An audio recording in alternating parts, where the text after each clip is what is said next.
ముందుగా ధన్యవాదాలు తెలియజేసుకుంటున్నాను.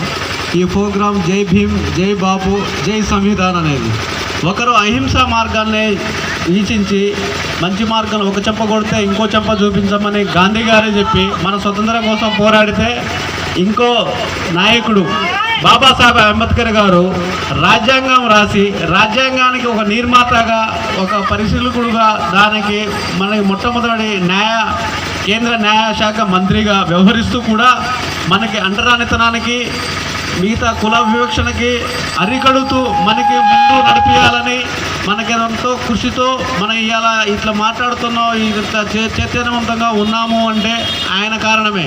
కావున వాళ్ళు చేసిన మంచి పనులను గుర్తించి ఈ ప్రోగ్రాంని నిర్వహించడం జరిగింది. కావున ఈ ముందు భవిష్యత్ తరాలలో కాంగ్రెస్ పార్టీ చేస్తున్న మంచి పనులను సన్నబియ్యం కానీ, ఉచిత విద్యుత్ కానీ, ఆర్టీసీ బస్సు ప్రయాణం కానీ, రేపు రాబోయే పింఛన్లు కానీ, ఇందిరమ్మ ఇల్లు కానీ అందరూ సద్వినియోగం చేసుకోవాలని మనస్ఫూర్తిగా కోరుకుంటున్నాను. Thank you. కార్యక్రమం